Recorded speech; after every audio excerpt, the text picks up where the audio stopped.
On the fourth day Grand Maester Munkin appeared together with Sir Marston. I beseech you, sire, end this childish folly and come out, that we may serve you. King Aegon gazed down on him, saying naught, but his brother was less reticent, commanding the Grand Maester to send forth 1,000 ravens, so the realm might know the king was being held a captive in his own castle. To this the Grand Maester made no answer. Nor did the ravens fly. In the days that followed, Munkin made several further appeals, assuring Aegon and Viserys that all that had been done was lawful. Sir Marston went from pleas to threats to bargaining, and Septon Bernard was brought forth to pray loudly for the crone to light the king's way back to wisdom, all to no avail. These efforts drew little or no response from the boy king beyond a sullen stubborn silence. His grace was roused to anger only once, when his master-at-arms, Sir Gareth Long, took his turn attempting to convince the king to yield. And if I will not, who will you punish, sir? King Aegon shouted down at him. You may beat poor Geeman's bones, but you will get no more blood from him. Many and more have wondered at the seeming forbearance of the new hand and his allies during this stalemate. Sir Marston had several hundred men within the Red Keep, and Sir Lucas Legood's gold cloaks numbered more than 2,000. Maegor's Holdfast was a formidable redoubt, to be sure, but it was but weakly held. Of the Lysene who had come to Westeros with Lady Lara, only Sandok the Shadow and 6 more remained at her side, the rest having gone with her brother Moredo to the Vale. A few men loyal to Lord Rowan had made their way to Maegor's before its doors were closed, but there was not a knight, a squire, or a man-at-arms amongst them, nor amongst the king's own attendants. There was one knight of the Kingsguard within the Holdfast, but Sir Reynard Ruskin was a prisoner, having been overwhelmed and wounded by the Lysene at the very start of the king's defiance.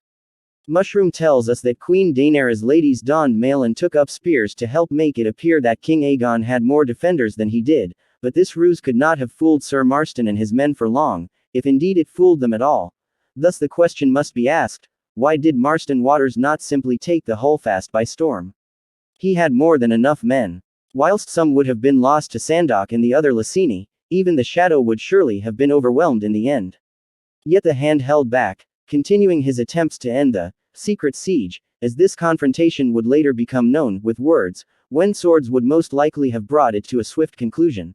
Some will say that Sir Marston's reluctance was simple cowardice, that he feared to face the blade of the Lysene giant Sandok. This seems unlikely. It is sometimes put about that Maegor's defenders, the king himself in some accounts, his brother in others, had threatened to hang their captive Kingsguard at the first sign of attack. But Mushroom calls this a base lie. The most likely explanation is the simplest. Marston Waters was neither a great knight nor a good man, most scholars agree.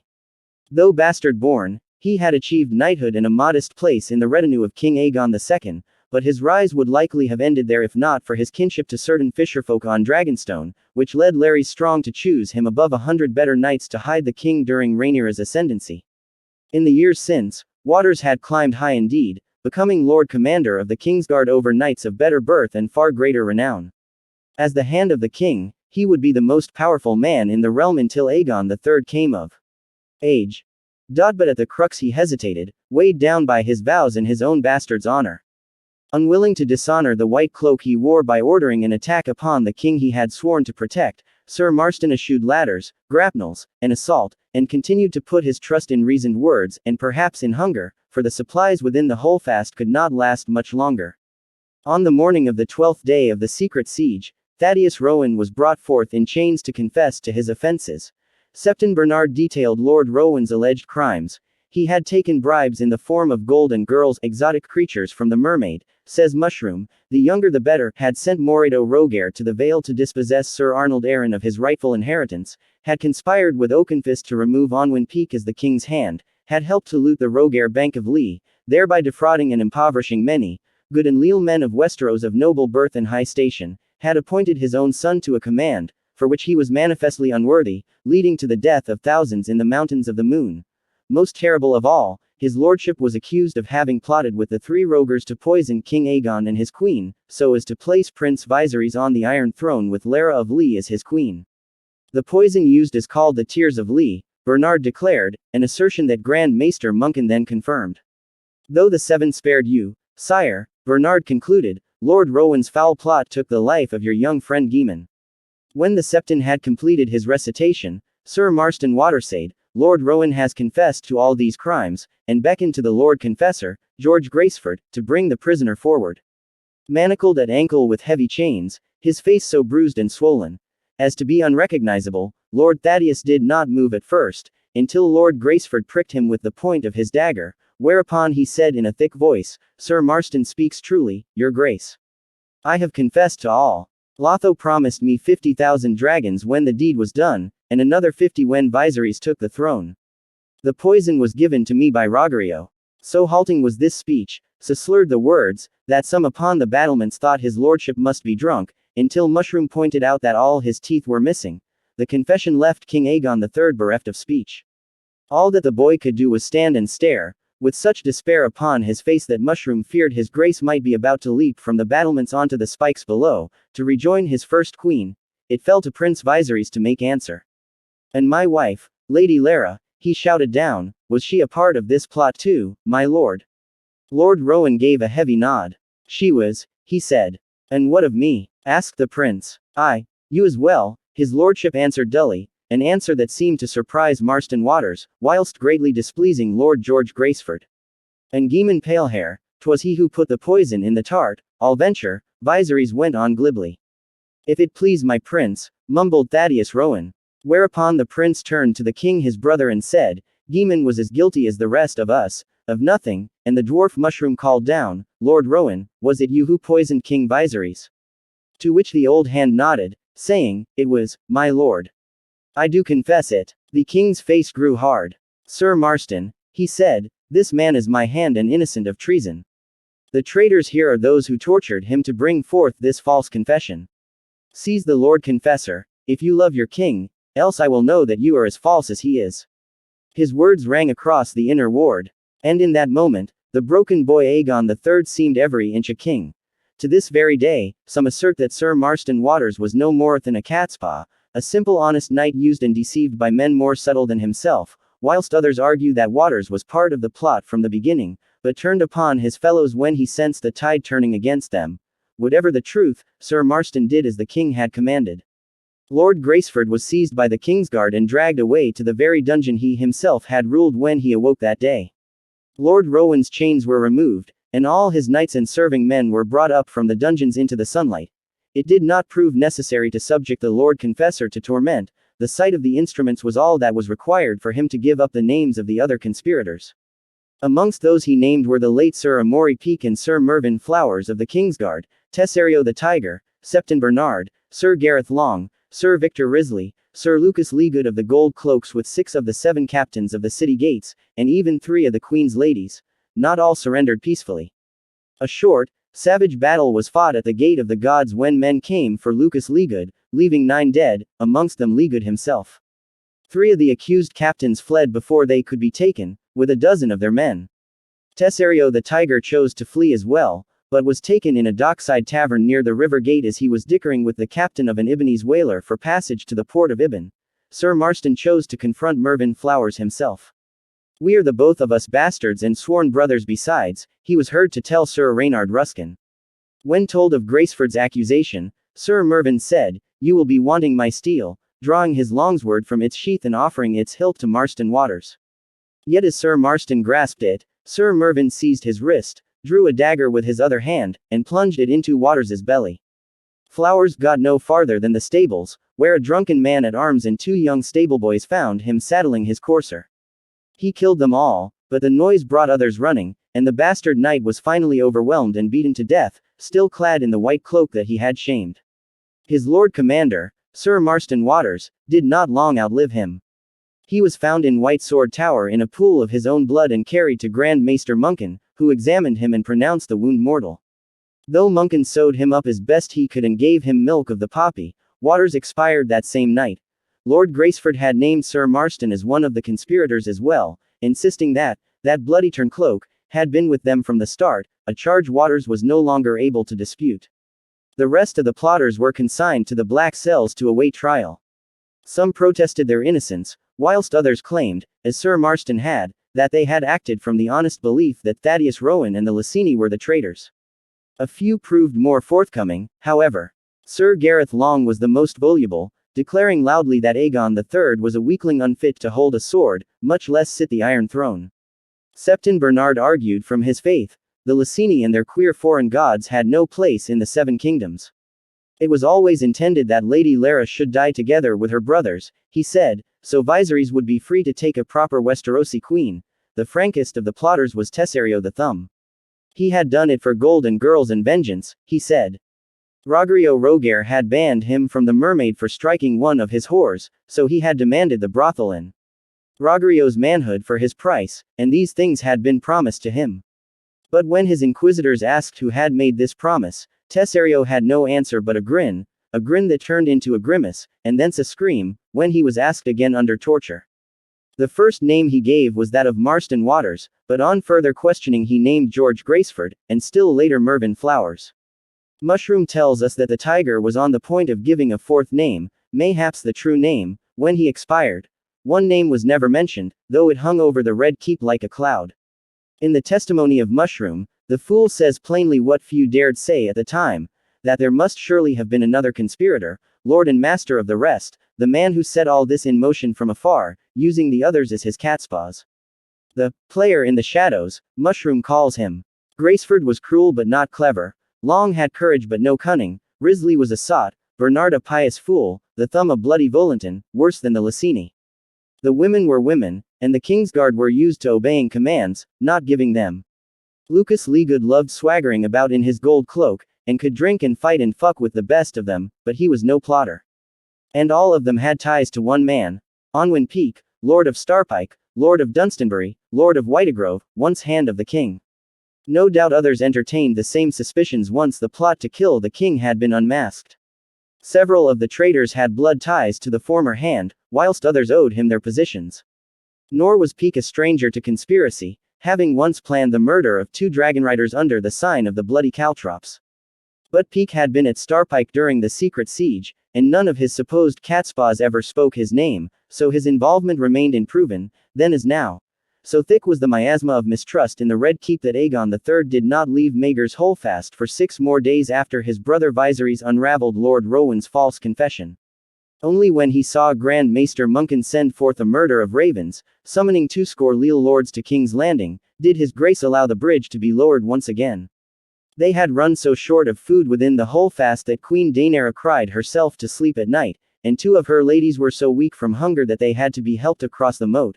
By the time the king emerged, Lord Graceford had named his names, many of the traitors had been seized, others had fled, and Marston Waters, Mervyn Flowers, and Lucas Leagood were dead. Soon thereafter Thaddeus Rowan once more took up residence in the Tower of the Hand. But it was plain to all that his lordship was in no fit state to resume his duties as the Hand of the King. The things that had been done to him in the dungeons had broken him. One moment he might seem his old self, hale and hearty, only to begin weeping uncontrollably the next. Mushroom, who could be as cruel as he was clever, would make mock of the old man, accusing him of outlandish crimes to elicit even more absurd confessions. I do recall that one night I made him confess to the doom of Valyria, says the dwarf in his testimony. The court roared with laughter, but as I look back upon it now, I blush for shame. After a moon's turn, with Lord Rowan showing little or no signs of improvement, Grand Maester Munkin persuaded the king to relieve him of his office. Rowan set out for his seat at Goldengrove, promising to return to King's Landing once he had recovered his health, but he died upon the road in the company of 2 of his sons. For the rest of that year, the Grand Maester served as both regent and hand, for the realm required governance and Aegon had still not reached the age of manhood. As a maester, chained and sworn to serve, Munkin did not feel it was his place to pass judgment on high lords and anointed knights, however, so the accused traitors languished in the dungeons, awaiting a new hand. As the old year waned and gave way to the new, lord after lord arrived in King's Landing, answering the king's summons. The ravens had done their work. Though never formally constituted as a great council, the gathering of the lords in 136 AC was the largest assembly of nobles in the 7 kingdoms since the old king had summoned the lords of the realm to Harrenhal in 101 AC. King's Landing was soon full to the point of bursting, to the delight of the city's innkeeps, whores, and merchants. Most of those attending came from the Crownlands, the Riverlands, the Stormlands. In the Vale, where Lord Oakenfist and Bloody Ben Blackwood had at last forced the Gilded Falcon, the Mad Heir, the Bronze Giant, and all their supporters to bend the knee and do homage to Joffrey Arryn as their liege. Gunthor Royce, Quentin Corbray, and Isambard Arryn were amongst those accompanying Lord Alan to the gathering, along with Lord Arryn himself. Johanna Lannister sent a cousin and 3 bannermen to speak for the West. Torrin Manderly sailed down from White Harbor with 20 knights and cousins, and Lionel Hightower and the Lady Sam rode up from Alltown with a tale 600 strong. Yet the largest retinue was that accompanying Lord Onwin Peake, who brought 1,000 of his own men and 500 sellswords. Whatever could he be afraid of? Mushroom quipped. There beneath the shadow of the empty Iron Throne, for King Aegon did not choose to come to court, the lords attempted to choose new regents to rule until his grace could come of age. After meeting for more than a fortnight, they were no closer to accord than when they had begun. Without the strong hand of a king to guide them, some lords gave vent to old grievances, and the half-healed wounds of the dance began to bleed afresh. The strong men had too many enemies, whilst the lesser lords were looked down upon for being poor or weak. Finally, in despair at reaching an agreement, Grand Maester Munkin proposed that 3 regents be chosen by lot. When Prince Viserys added his voice to Munkin's, the proposal was adopted. The lots fell to Willem Stackspear, Mark Merryweather, and Laurent Grandison, of whom it could be truly said that they were as inoffensive as they were undistinguished. The selection of the king's hand was a matter of more import, and one that the lords assembled were unwilling to leave to the new regents. There were those, chiefly from the Reach, who urged that Onwin Peake be asked to serve as hand once more, but they were quickly shouted down when Prince Viserys declared that his brother would prefer a younger man, and one less like to fill his court with traitors. Alan Valerion's name was also put forward, but he was deemed to be too young. Kermit Tully and Benjicot Blackwood were spurned for the same reason. Instead the lords turned to the Northman, Torrin Manderly, Lord of White Harbor, a man unknown to many of them, but for that very reason without enemies south of the neck, save perhaps for Onwin Peake, whose memory was long. I'll do it, Lord Torrin said, but I'll need a man who is good with coin if I'm to deal with these Lysene thieves and their bloody bank. Then up stood Oakenfist, to offer the name of Isambard Arryn, the gilded falcon of the Vale. To appease Lord Peake and his supporters, Gedmund Peake the Great Axe was named Lord Admiral and Master of Ships. It was said that Oakenfist was more bemused than angry, and declared that the choice was a good one, as, Sir Gedmund loves paying for ships. I love sailing them. Sir Reynard Ruskin became Lord Commander of the Kingsguard, whilst Sir Adrian Thorne was chosen to command the Gold Cloaks. Formerly the captain on the Lion Gate, Thorne was the only one of Lucas Legood's 7 captains not accused of involvement in the plot, and so it was done. All that remained was for Aegon III to put his seal to it, which he did without demur the next morning before retreating once again to the solitary splendor of his chambers. His new hand began at once to tend to the business of the realm. His first task was a daunting one, to sit in judgment at the trials of those accused of poisoning Daemon Palehair and plotting treason against the king. No fewer than 42 persons stood accused, for those named by Lord Graceford had in turn named others when questioned sharply. 16 had fled and 8 had died, leaving 18 to be judged. 13 of those had already confessed to some degree of involvement in the crimes, for the king's inquisitors were most persuasive. 5 continued to insist upon their innocence, declaring that they had truly believed the treason to be Lord Rowan's, and thus had joined the plot to save his grace from the Lysene who meant to kill him. The trials lasted 33 days. Prince Viserys was present throughout, often accompanied by his wife, the Lady Lara, her belly swelling with their second child, and their son Aegon with his wet nurse. King Aegon came but thrice, on the days that judgment was pronounced upon Gareth Long, George Graceford, and Septon Bernard. He showed no interest in the rest, and never asked about their fates. Queen Daenerys did not attend at all. Sir Gareth and Lord Graceford were condemned to die, but both chose to take the black instead. Lord Manderly decreed that they should be put aboard the next ship to White Harbor, from whence they could be taken to the Wall. The High Septon had written to ask clemency for Septon Bernard, that he might atone for his sins through prayer, contemplation, and good works, so Manderly spared him from the headsman's axe. Instead Bernard was gelded and condemned to walk barefoot from King's Landing to Alltown with his manhood hung about his neck. If he survives, his High Holiness may make what use of him he will, the hand decreed. Bernard did live, and spent the rest of his life as a scribe, copying holy books at the Starry Sept under a vow of silence. Those gold cloaks who had been accused and taken, a number had escaped, chose to emulate Sir Gareth and Lord Graceford, taking the black in preference to losing their heads. The same choice was made by the surviving Fingers. But Sir Victor Risley, once the king's justice, stood upon his right as an anointed knight to demand a trial by battle, that I may prove my innocence by wager of my body, in the sight of gods and men. Sir Gareth Long, first and foremost of those who had named Risley part of the plot, was duly brought back to court to face him. You always were a bloody fool, Victor, Sir Gareth said, when his longsword was placed into his hand. The former master-at-arms dispatched the former headsman quickly, then turned with a smile to the condemned in the back of the throne room and asked, anyone else? The most troubling cases were those of the 3 women who stood accused, all of them high-born ladies and attendants to the queen. Lucinda Penrose, she who had been attacked whilst hawking before the Maiden's Day ball, admitted to wanting Daenerys dead, saying, if my nose had not been slit, it would be her serving me, not me serving her. No man will have me now, because of her. Cassandra Baratheon confessed that she had often shared her bed with Sir Mervyn Flowers, and sometimes at Sir Mervyn's behest with Tesserio the Tiger, but only when he asked it of me. When Willem Stackspear suggested that perhaps she was part of the reward the Volantin had been promised, Lady Cassandra burst into tears. Yet even her confession paled beside that of Lady Priscilla Hogg, a sad and somewhat simple girl of 14, stout and short and plain of face, who had somehow conceived the notion that Prince Viserys would marry her if only Lara of Lee were dead. He smiles whenever he sees me, she told the court, and once when he passed me on the steps, his shoulder brushed against my bosom.